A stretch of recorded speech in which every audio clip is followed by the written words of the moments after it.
Hello everybody, welcome to Sandhya Rani vlogs. ఈరోజు Karnataka green chutney చూపించబోతున్నాను. Bengaluru famous chutney, ఇడ్లీలోకి దోశలోకి చాలా చాలా రుచిగా ఉంటుంది. ముందుగా నేనైతే గ్రీన్ చట్నీ కోసం కావాల్సిన ఐటమ్స్ అన్ని రెడీ చేసి పెట్టుకున్నాను. అండ్ నేను ఒక జార్లో తగినంత ఉప్పు, మళ్ళీ జీరా అయితే వేసుకుంటున్నాను. నెక్స్ట్ పల్లీలు అయితే వేసుకుంటున్నాను. అండ్ నెక్స్ట్ కొత్తిమీర కూడా వేసుకుంటున్నాను, ఎందుకంటే చట్నీలోకి కొత్తిమీర చాలా బాగుంటుంది. మీరు కావాలంటే పుదీనా కూడా వేసుకోవచ్చు, నో ప్రాబ్లం. అండ్ నెక్స్ట్ పచ్చిమిర్చి నేనైతే 2 వేసాను.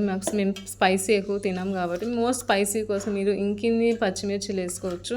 నెక్స్ట్ కోకోనట్ అయితే వేసుకున్నాను. కోకోనట్ కొంచెం ఎక్కువ వేసాను, ఎందుకంటే ఎంతైనా నేను బెంగళూరు అమ్మాయిని కదా, కోకోనట్ ఎక్కువ తింటాను నేను. కాబట్టి మీరు తక్కువ వేసుకుంటే మీరు కూడా తక్కువ వేసుకోవచ్చు, నో ప్రాబ్లం.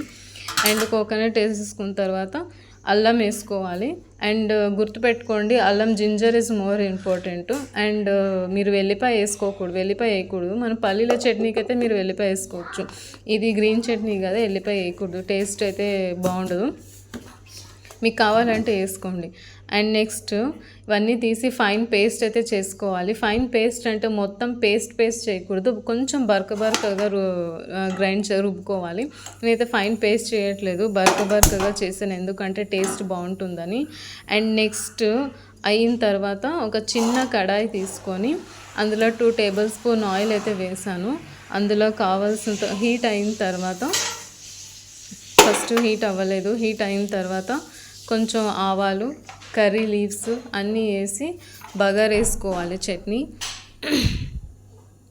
చూసారా, ఆవాలు అండ్ నెక్స్ట్ జీరా అయితే కొంచెమే వేసుకోవాలి, ఎక్కువ వేసుకోకూడదు. అండ్ నెక్స్ట్ కర్రీ లీవ్స్ వేసేసుకుంటున్నాను. కర్రీ లీవ్స్ వేసుకున్న తర్వాత స్టవ్ ఎప్పుడు మీడియం ఫ్లేమ్లోనే పెట్టుకోవాలి. హై ఫ్లేమ్లో పెట్టుకుంటే మాడిపోతుందని టేస్ట్ కూడా చేదొస్తుంది. అండ్ లో ఫ్లేమ్లో పెట్టుకున్న ఓకే, లేట్ అయినా పర్లేదు, అరోమా అయితే బాగుంటుంది, టెక్స్చర్ బాగుంటుంది అనమాట. అండ్ మిక్సీలో గ్రైండ్ చేసి పెట్టుకున్న చట్నీని మీరు కడాయిలో వేసేసుకొని బగారు వేసుకోవాలి. అండ్ స్టవ్ కట్టేసిన తర్వాత చట్నీ వేసి మిక్స్ చేసిన తర్వాత అండ్ పక్కన ఇడ్లీ అయినా దోశ అయినా చేసి మీరు ఈ చట్నీని సర్వ్ చేసుకోవచ్చు. చాలా చాలా టేస్టీగా ఉంటుంది. అంతే, దట్స్ ఇట్, అయిపోయింది కదా. అండ్ చట్నీ చాలా చాలా బాగుంది. అండ్ నేనైతే ఇడ్లీ చేశాను, చూసారా చట్నీ. మీరు కూడా ఇడ్లీలోకి దోశలోకి పర్ఫెక్ట్గా ఉంటుంది, పర్ఫెక్ట్గా సర్వ్ చేసుకోవచ్చు. మీకు నచ్చితే లైక్ చేయండి, షేర్ చేయండి, ఛానల్ సబ్స్క్రైబ్ చేసుకోండి. Thank you.